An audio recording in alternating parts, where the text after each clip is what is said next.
Hey, this is Sasha and Courtney from the podcast Spoop Hour. We are a paranormal comedy podcast hosted by two certified Halloweenies who laugh through our fear of literally everything. Everything. You can find us on the internet at Spoop Hour, SPOOPHOUR, on Instagram and Twitter, or you can reach out to us via email, spoophour@gmail.com, where you can share any creepy happenings that have happened to you, or people you know, or things that you've heard down the grapevine. Spoop line, am I right, ladies? Oh, the spoop line. So come get ghosted with us, pee your pants because of cryptids, just have a grand old time. It's fun. Hello. Mommy, you're circulating content that is not suitable for kids like me.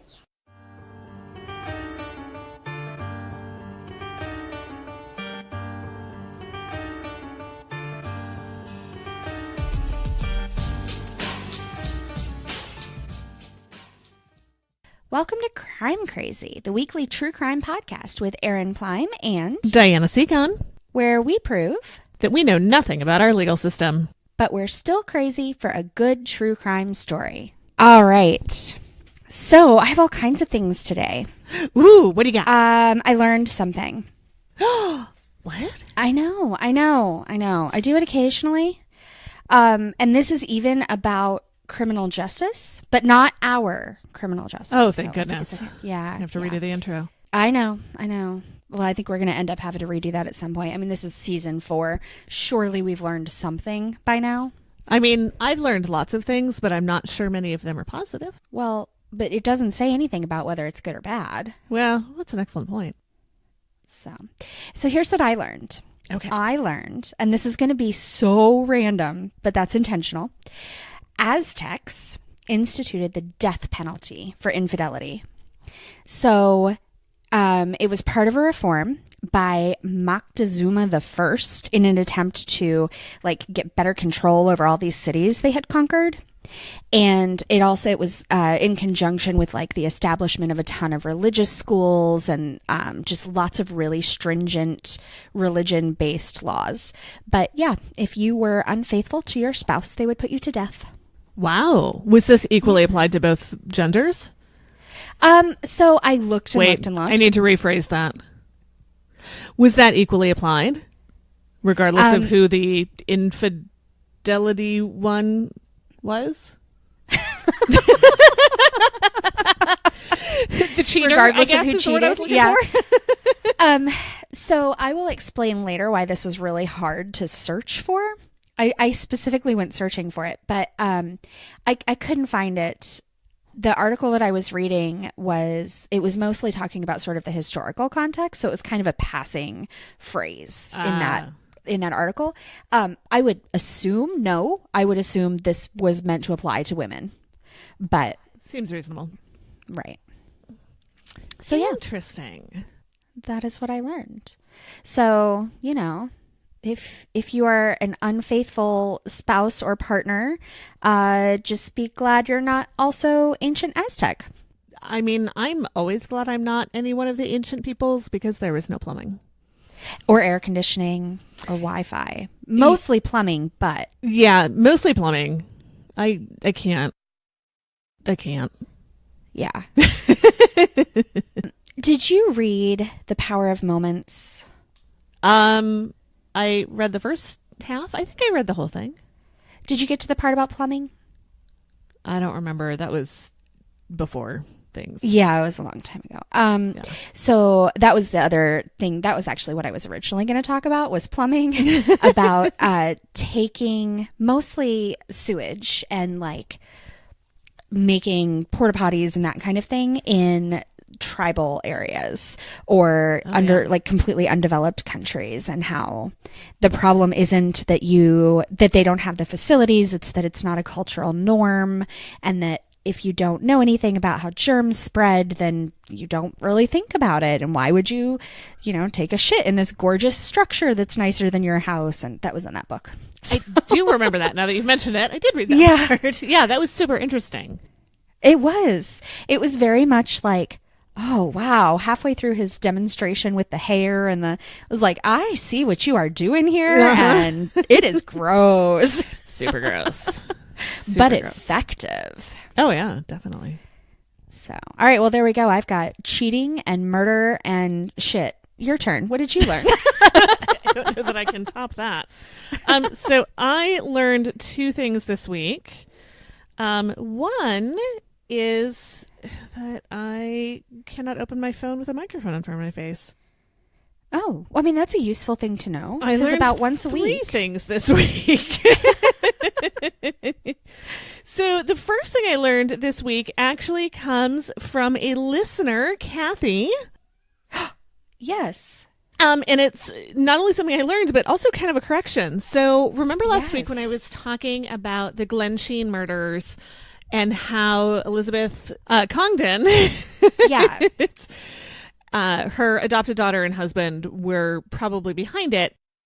But the reason was obviously money, and they kept asking for money. And one of the things they asked for money for was a horse ranch, because their asthmatic child needed to live on a horse ranch. And then we talked at length about what a pack of bullshit that was. Right. And it seems insane. Right. And it turns out not a pack of bullshit. Nope. This was actually a therapy. So I'm going to just read this from Kathy because she put it really well. This was an actual form of therapy. It is the microbes in the environment, think manure from horses and cattle, that is thought to reduce inflammation of the lungs. In the 1940s, when my dad was very young, he suffered from chronic asthma. Medication was unavailable. Sicily, 1940s, dirt poor. The only true relief he had was staying with his grandparents on their farm. That's crazy. That is crazy. Thank you for sharing that. It's amazing. And thanks, Kathy. We love you too. Yes. Yeah, her letter was really nice. It was pretty sweet. So I went looking when I was researching this morning for more about asthmatics being treated via like horse farms and whatnot. And I didn't find much, but I did find that horses can have asthma. Really? And so I looked at that for a while. Living on a horse farm, they would be fine. Right? Maybe they need to live on a people farm. Wait, no, that's not okay. No. And I also, then I started looking up, can other animals have asthma? Because I knew for sure that cats could, because one of my cats had asthma. Eryn is looking at me like I'm crazy. No, I'm just thinking like you can't give it. No, animals don't have lips, and like how would they do a breathing treatment? How do you treat this? Well, for Barney, steroid injections? For Barney, I just stopped burning all of the scented candles constantly. Gotcha. And that took care of the problem.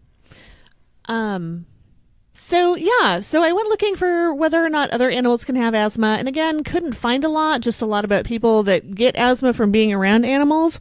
But I did find that Minnesota has its very own bunny island.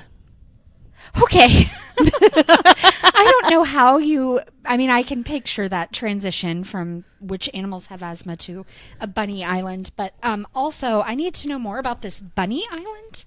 And can we go? So maybe. This was from Atlas Obscura, which is like kind of my favorite place. So there is a bunny island called Peace Bunny Island, I think. Yeah, Peace Bunny Island. It's a private island, and the caretaker, I guess, Caleb Smith, owns the rabbits. They live in Savage for most of the year, but they're escorted to the island each summer. They travel around the island, offering comfort, hugs, and hoppiness to those they meet. Hoppiness! I love bunnies. They are so soft. They are so soft, and some of them are Angora.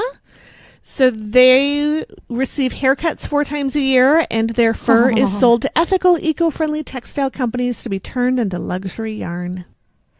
So I'm allergic to, that is the only animal I'm allergic to is apparently Angora, but I do not know if it is an Angora rabbit or goat.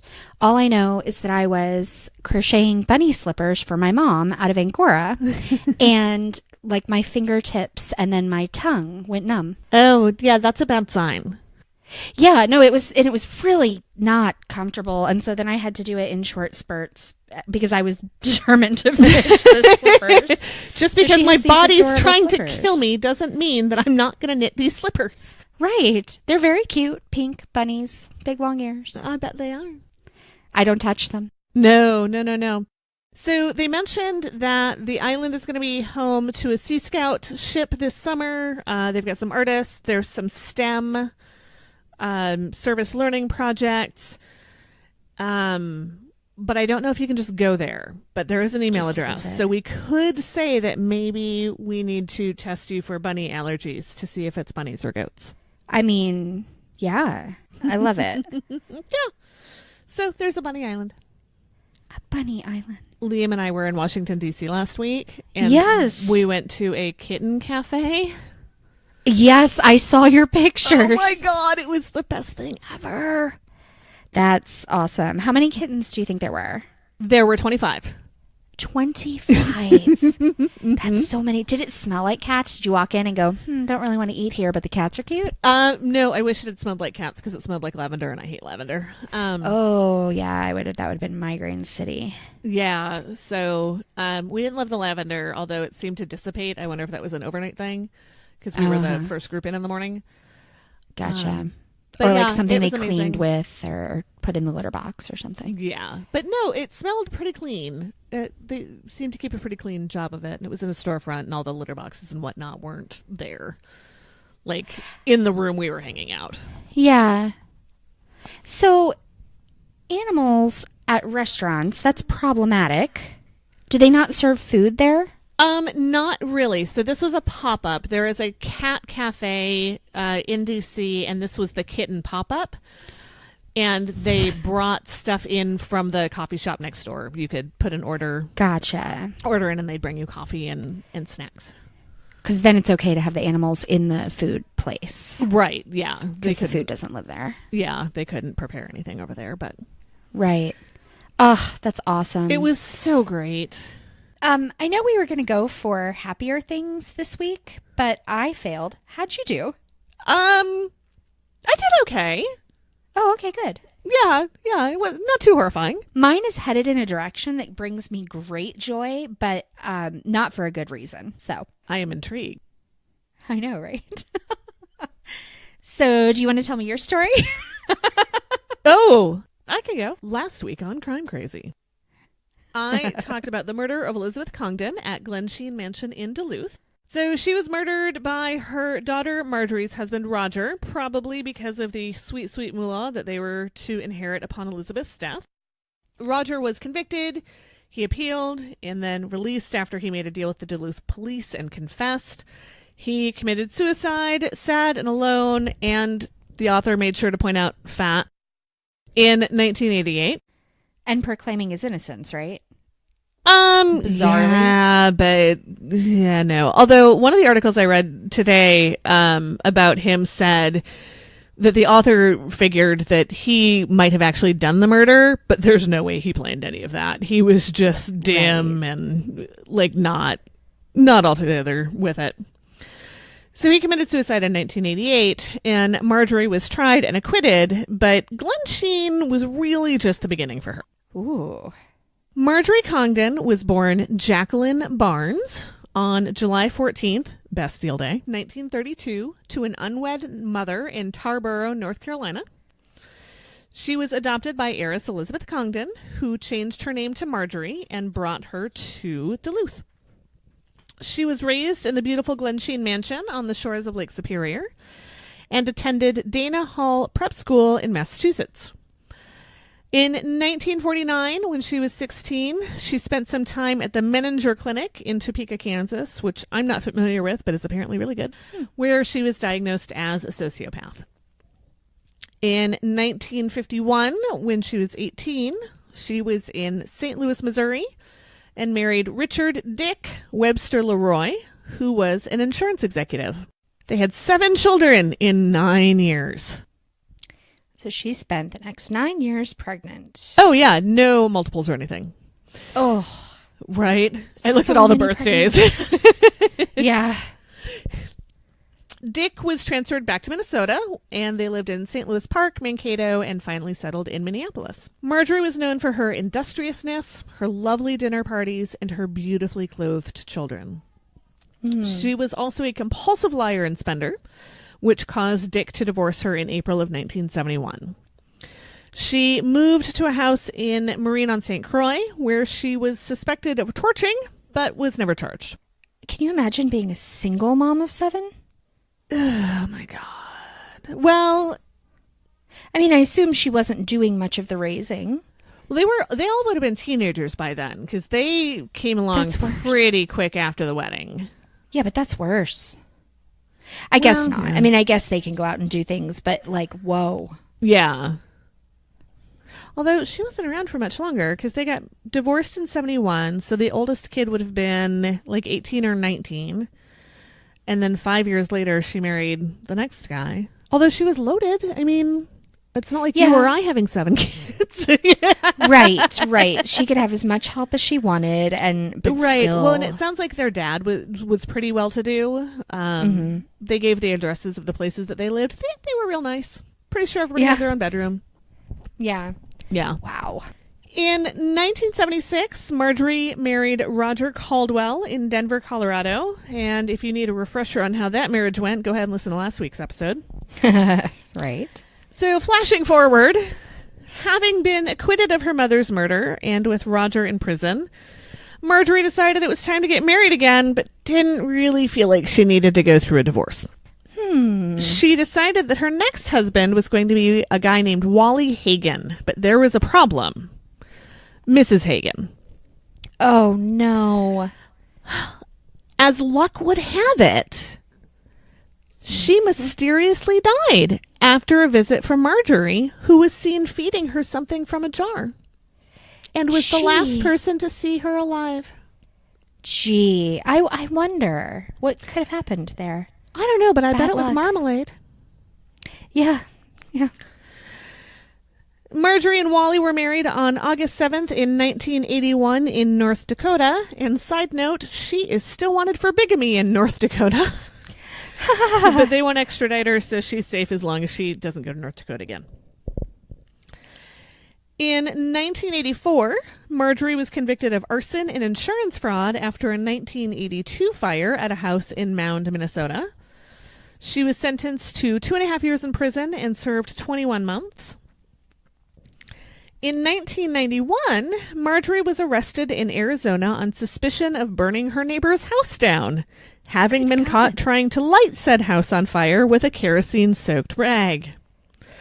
She also pleaded no contest in connection with an arson fire at a storage unit, which was probably set for a fraudulent insurance claim. Police also suspected her in 13 other suspicious fires in the retirement community that she and Wally lived in. In October of 1992, she was convicted of attempted arson. She was supposed to go right to jail, but convinced the judge to give her 24 hours to take care of Wally, who was in poor health. So naturally, he was dead by the next day. Oh, my gosh. Police initially believed that he'd been gassed, and Marjorie was arrested and charged with his murder. Upon further investigation, police determined that he died of a drug overdose and a possible suicide, and the murder charges were dropped due to lack of evidence. Marjorie later said that they'd had a suicide pact, but that she'd been unable to hold up her end. She was sentenced to 15 years on the attempted arson conviction and went to prison. Are there criminal charges associated with suicide pacts? Is that like a depraved indifference or like... I don't know. I think it would just be murder if they thought that you had done it. If they thought you had killed the person? Or... Yeah. Like if, No, but like, what if it was? I mean, what if that she was telling the truth, which whatever, and they had both agreed to kill themselves and she didn't go through with it. Is she legally culpable for his suicide? I don't know. I mean, there could be... Like my girl the other week that talked her boyfriend into it is kind of... Well, yeah, but I'm thinking more it would be something to the effect... I can't think of the exact word I'm looking for, but like failure to prevent. Right. Or failure to render aid or something like that. But if somebody wants to commit suicide, I don't think you have a legal obligation. I don't know. To try to stop them. Yeah. I can just imagine. One of my boyfriends in high school was part of a murder-suicide. Oh my God. Yeah. I guess they had some kind of crime thing going on, and the cops were after them.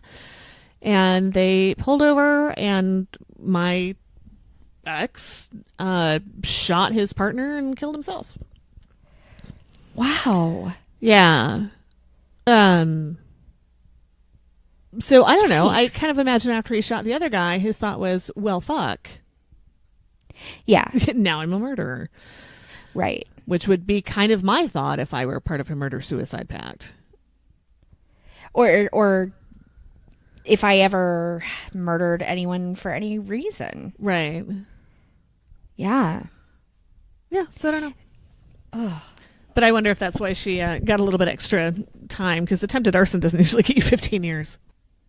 Well, yeah, but there were a lot of, I mean, Well, I guess you can't punish her for things you suspect that she did, but well, it seems well deserved. It does. But she was only convicted of 2 fires out of probably at least 15 that she said. God. So 15 years. After serving 9 years, she was up for parole. 2 of Wally's children, who believed that Marjorie killed their dad, which she probably did, attended the hearing to ask that she not be released. One of Marjorie's own children and her sister Jennifer, who believed that she was behind their mother's murder, requested in writing that parole be denied, and it was. She was released in 2004, serving almost 11 years of her 15-year sentence.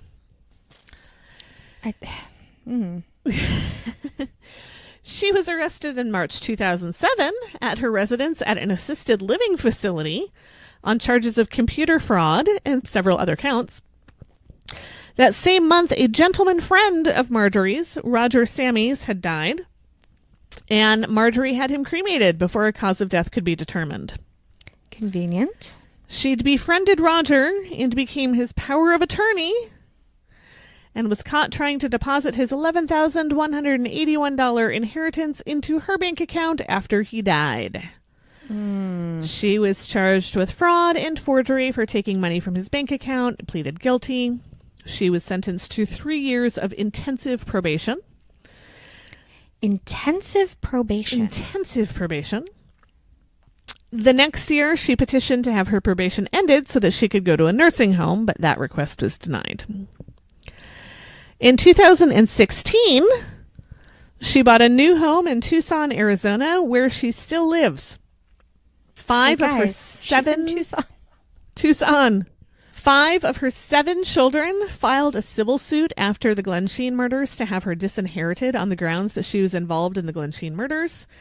As a result, she receives $40,000 per year from the Congdon estate and Wally's pension. No lump sum, no inheritance. Well, that's good, and it's good for her kids.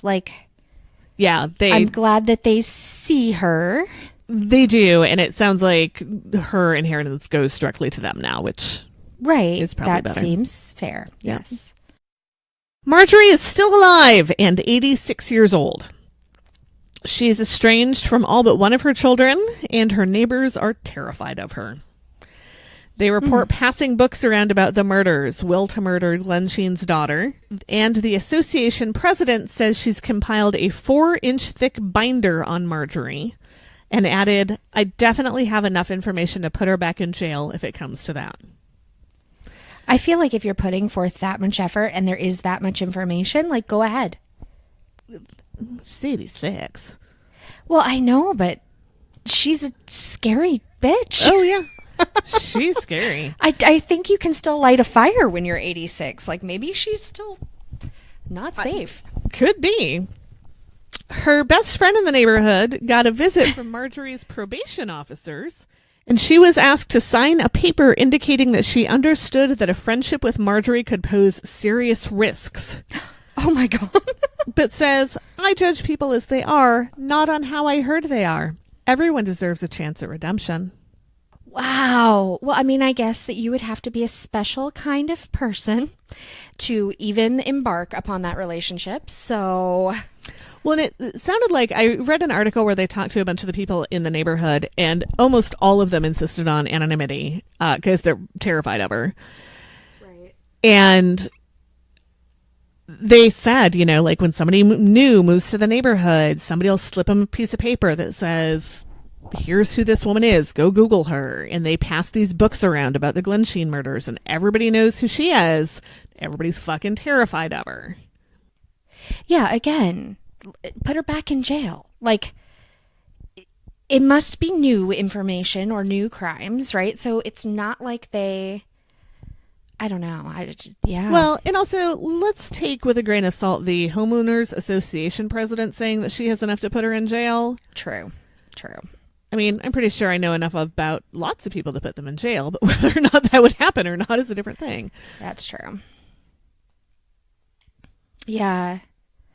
That's just crazy. And to think of someone, I mean, I think she's just evil, right? And to think of someone who's that evil, but like also now being an old woman is really strange. They seem to like die before we talk about them. Yeah, no, she is still kicking, and she keeps pleading like health problems. Like, I need to go to the nursing home, blah, blah, blah. And one of the authors said, you know, she's fucking old. She's smaller than I thought she was going to be, but I saw her walking her dog. She doesn't use a walker. Like, she seems like a pretty spry broad of her age. She's fine. She's fine. She just doesn't want to be on probation anymore. Yeah. Which normally I would say, okay, how about let's be compassionate? She's old, blah, blah. But no, I think she sounds like she's still scary. Well, and she is a diagnosed sociopath or Right. psychopath. I forget which what they said, but Earlier you said sociopath because she was like 16, right? she was 16. Which, I mean, I feel like most 16-year-old girls are sociopaths, but she stuck with it. Well, she's stuck with it, and she was in the clinic.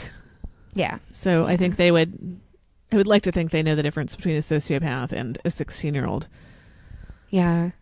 Well, some of those diagnoses, they won't make if you're too young, right? Like, I think so. any of the personality kinds of things you have to, because I mean, when you're developed, I don't know, I feel like every teenager fits most of the, since you can't just do a chemical test, like they're all crazy. I think every 3-year-old's a sociopath. Oh, good God, and a Slytherin. There's nothing wrong with that. No, but loyal and intelligent. Combined, yeah, but combined, you get Voldemort. Well, yeah. There's always one. Yeah, or everyone. Hey. Loyal no, I'm not and saying every intelligent. Slytherin. I'm saying every 3-year-old. Oh, not yeah, every yeah. Slytherin. No, they're all crazy. David's a Slytherin. He's all right. All right, so you're gonna bum me out now? I don't know if it's bum out. I mean, it is like it's bad, right? But it's just murder. It's gonna be fine. NBD, just some murder. Right, just a murder. Okay, so here we go. My last story was continuing on the weird thread. Eventually, so I like where I'm going next. But eventually I will, I don't know, I guess I'll have a destination at some point. I know you're heading toward a specific place. I'm just kind of going where it takes me.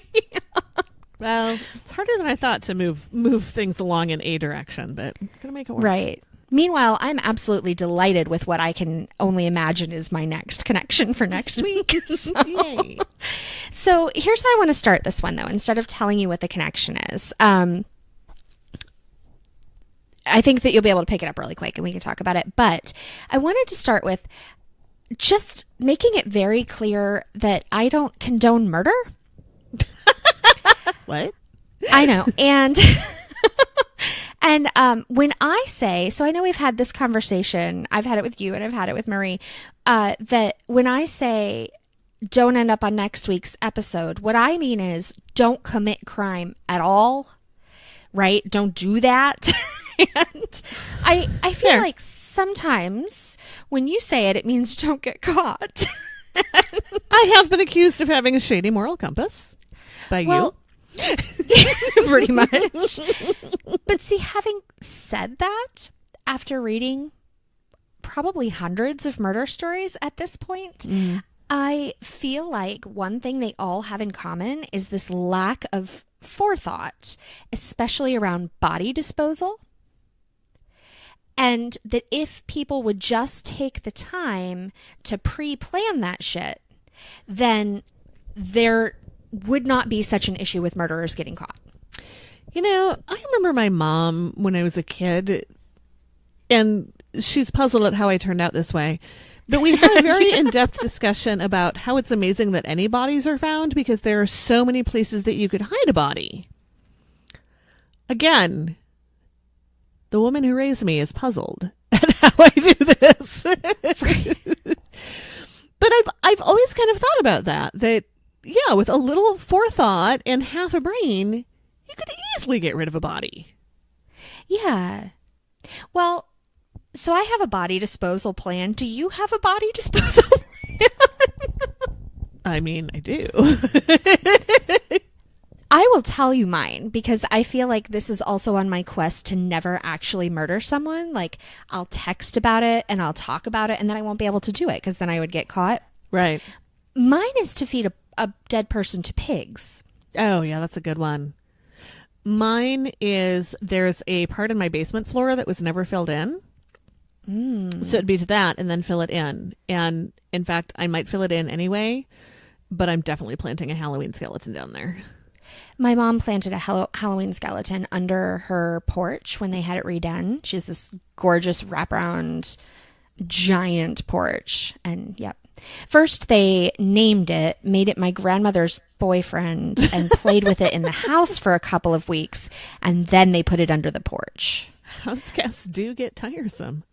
Right? 3 days and you're gone. Thanks for not killing me, Barb. Yikes. In your house, though, it would always be in your house. Well, I mean, I keep some things I knit around the house. Yes, but presumably they aren't decomposing bodies. I don't know. It just makes me think of like Telltale Heart. Yeah. See, that's a bonus. Oh, okay. See, that would be a downside for me. No, I mean, the decomp smell would be a situation. I don't have a very good sense of smell, but I smell that just fine. Yeah. So, you know. I mean, to be clear, we're talking about the cat that crawled under your deck and died and not a body, like a human body. I mean, both, but the cat was pretty bad. Okay.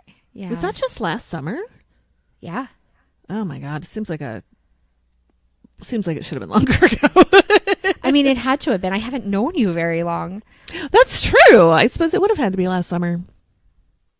Yeah. Well, that's bold. I'm still going to go with the pigs. That's nice and passive. It is, but I don't know anybody who has a bunch of pigs. So that is the problem. And because that's my body disposal plan, like, I'm a little scared of pigs now. They will fuck you up. Yeah. Yeah, they will. So I have a story related to this. So Todd and Amy Mullis were 42 and 39, respectively. They had 3 children, 13, 11, and 8, and an unhappy marriage. And they lived together on a pig farm in Iowa. Oh. Until not very long ago, like 6 months. Oh, wow. And where in Iowa was this pig farm? I.e., did I go to high school with this guy? Ooh, let's see. This pig farm was in Earlville. Yeah, I don't know that. Oh, Not well, the he was school from district. Earlville, which just is such a name. Anyway. That is such a middle of nowhere town name. It really is. It's like, what are we going to call this town? Earlville. Well, you know, it was only like that one family that lived there. Right. They named the town after Grandpa. Right. And it stuck. So in July of 2018, so last year, he discovered that she was having an affair again. And so she slept with all 3 men in Earlville? Yes. Todd and the other 2. So she moved out of their bedroom. And I mean, their marriage was not in good shape anyway, obviously, right? If she's having a second affair. Right. But she also started to get kind of nervous, and I didn't have any context or any sort of, there were a couple of quotes, but so I don't know if this was something that she would have said to her friends sort of jokingly, and so they didn't take her very seriously, or if she said it like in earnest, but no one did anything or nothing got done in time or whatever. But she started to say things like, you know, if I ever disappear, Todd killed me and fed me to the pigs. Or if I die in some unusual circumstance, you'll know it was Todd. Because he was so mad about these affairs, and she was too afraid to leave him, and was just convinced that he was going to kill her. So I used to tell Jeff that if things ever went south between us, I wasn't going to get divorced again. I'd just have him killed. I'd like to clarify for the record, I did not do it. Oh my God, Diana. I will vouch for you. We were very happy. Yes. Oh, man. Yeah, so these guys, not so much, and something did happen to her.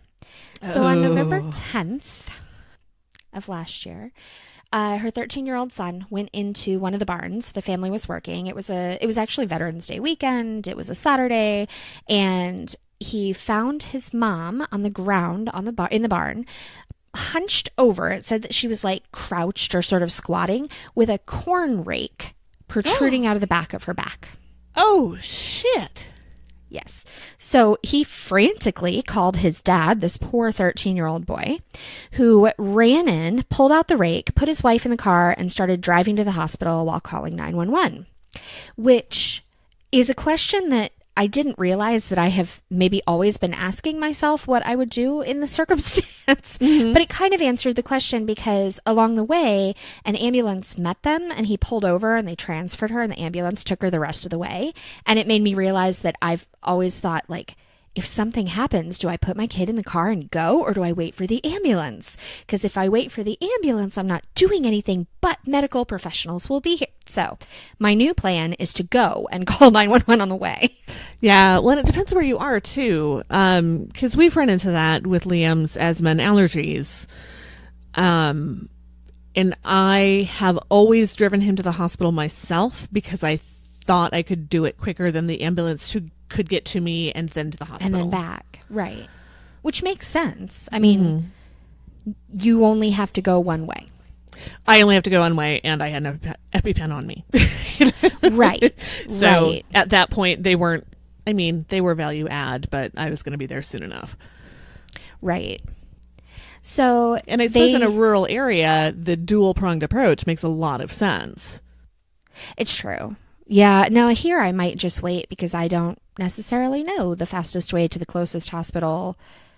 Right. You know, that would be the good one to go to for whatever it is that has happened, but. Right. And there's always that, we would go through the calculation too. Is it rush hour? Can we get there faster? You know, would it be better to have a siren? Like, there's all that calculation that you do in the 30 seconds that you're making the decision. Yeah. Well, in this circumstance, it didn't matter. By the time they got her to the hospital, they pronounced her dead. She was dead already before they left. But. So the police questioned Todd, of course, about, what happened. Like, here's your wife with this rake sticking out of her back, and now she's dead. What happened? And he said this.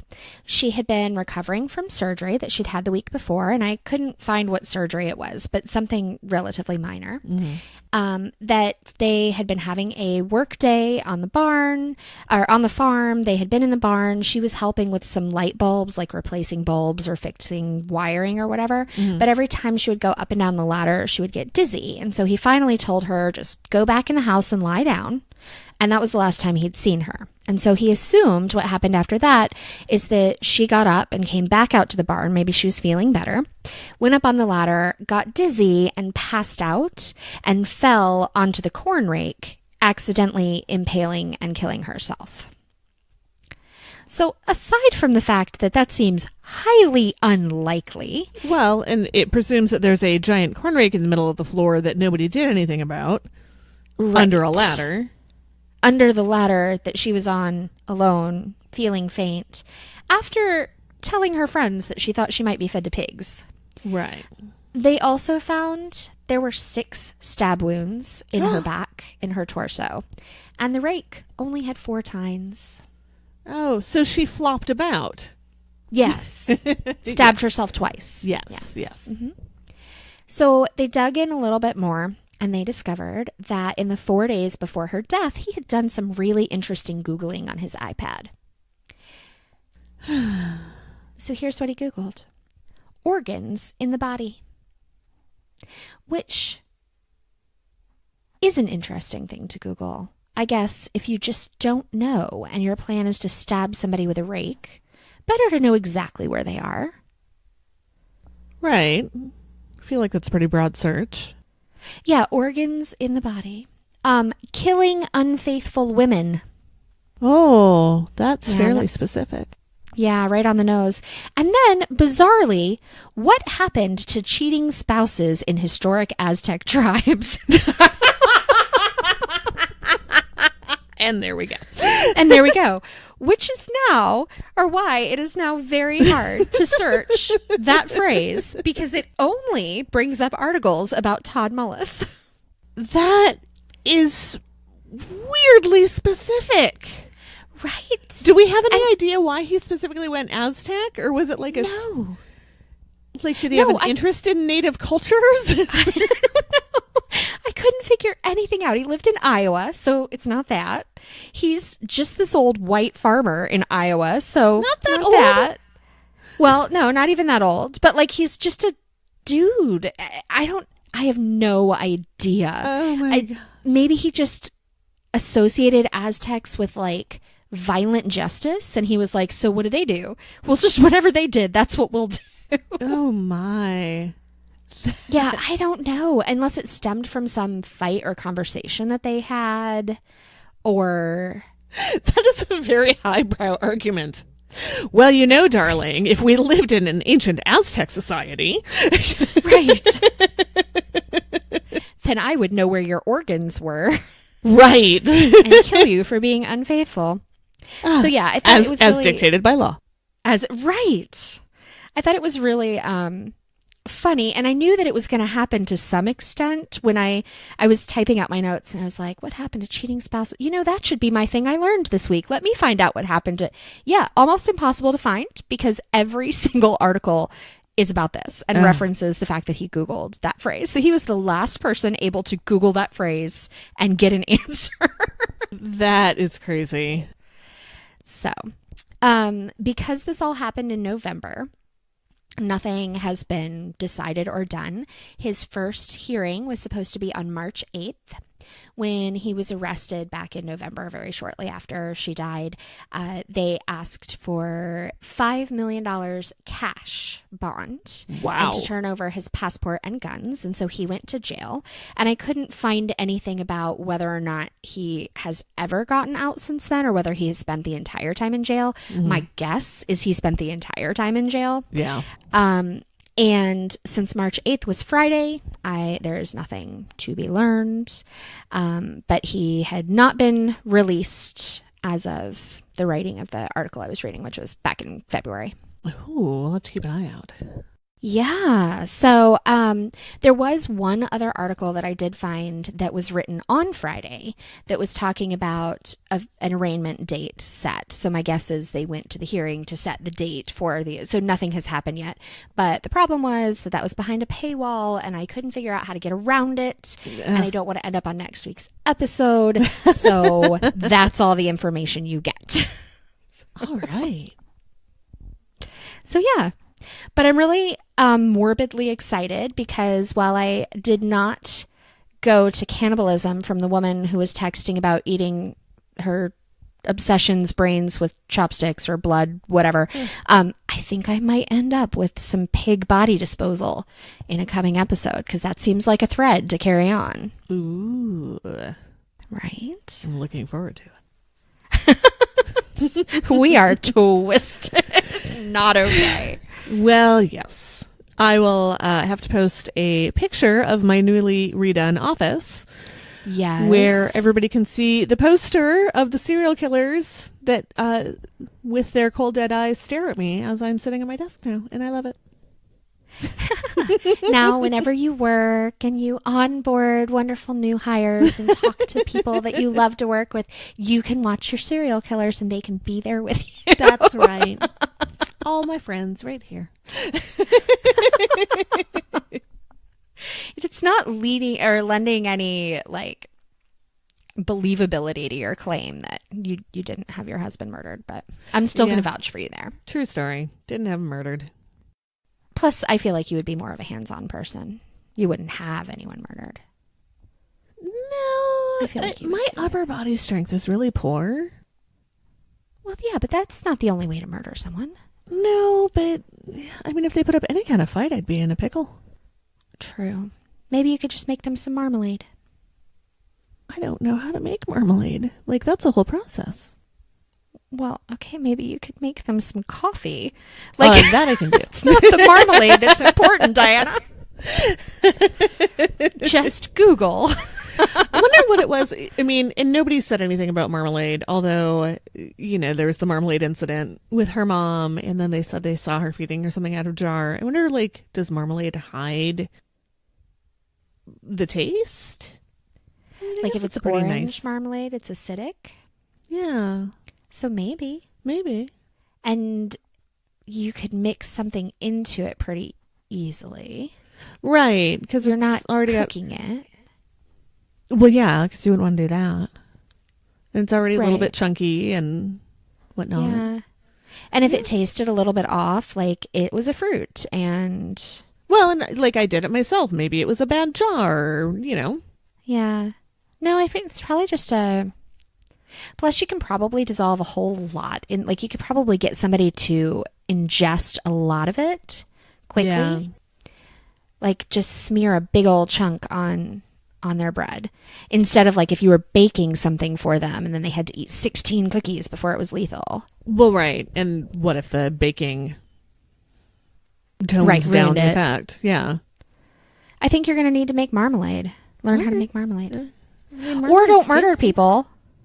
Well, I wasn't going to murder anybody, but now I kind of want to make some marmalade because it sounds tasty. All right. Well, can we move on to like shout outs and fun happy part? We can. Hooray. All right. Eryn, we have a shout out. I know. For a review. Woohoo. Yay. Wait. 5-star review? Uh-huh. Yay. So thank you to Marta Spurk, who left us a 5-star review on iTunes. If you'd like to receive a shout out, please rate and review us on iTunes or your podcast catcher of choice. We give shout outs for all reviews. But we like the 5-star ones the best. Yes, we do. Crime Crazy is sponsored this week by Dave Hatt and Seb Bryce. Woohoo! Thank you. Show sponsors support Crime Crazy through Patreon at the $10 per month level or above. Thank you. Thank you. A special thank you to all of our Patreon supporters. If you'd like to support Crime Crazy, please check out our Patreon. You can go to patreon.com/crimecrazypod or just search for Crime Crazy Podcast. All patrons get a monthly shout out on the show. Eryn, what is the next cool thing we're doing with our Patreon donations? We're going to a conference. We are. We're going to a conference in, I want to say July, but I got to look up the confirmation again. No, I'm fairly certain that's right. I think it's like really early July, which after the snow again yesterday, I am so looking forward to for so many reasons. So annoyed. Mm-hmm. You know what doesn't annoy me?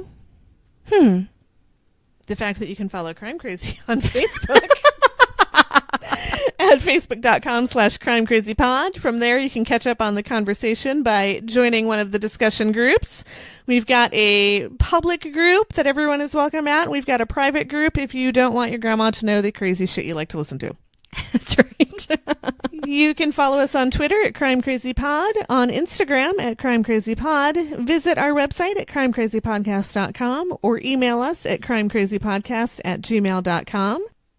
You can follow us on the socials. On Twitter, you're at Eryn Plime. I'm at Diana _Secon. And you started to laugh, and I was like, shit, I must have gotten it wrong. No, it just took you so long. I know. On Instagram, you're at Eplime. And I'm at Diana _Secon. So, Diana, I have one other thing. Hmm. I listened to a podcast this week. I did, and it was something totally outside of what I normally listen to. Mm-hmm. But it was a woman who was also a podcaster who had gotten in touch. And so we swapped some of our favorite episodes and we're like, hey, try this out. What do you think? So the podcast I listened to is called Moms Do It All, which is... I don't want to use the term like mommy blog because that's such a negative thing, and it was really good. But it was very much like she's a mom of triplets. Oh, God. Yeah. And they're little. And so it's like all kinds of mom stuff. And they were talking about, she was interviewing this woman who was a crafter who had come up, she has her own business. And what she does is she makes craft kits that she mails out like a subscription service, but they are designed to be used in a group setting with like a bunch of moms. So you would have all your mom friends over and then you would all put together a craft. And the idea is while your hands are busy, you're bonding with other women, and that's how you can form friendships. And, you know, it's something that's easy enough for anyone to do, even if they're not terribly crafty, and then you come away with something useful. And it was very cool, but it also made me think that like, that's how we do knitting.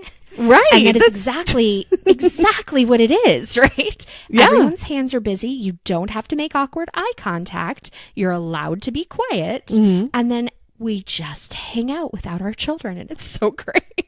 Well, and funnily enough, when I started the knitting group, like 12, it'll be 13 years this year, I think. Yeah, you're old. I mean, yeah, sorry, no kidding. But it was to do charitable knitting. And then we got to be friends and, you know, sorry. Yeah.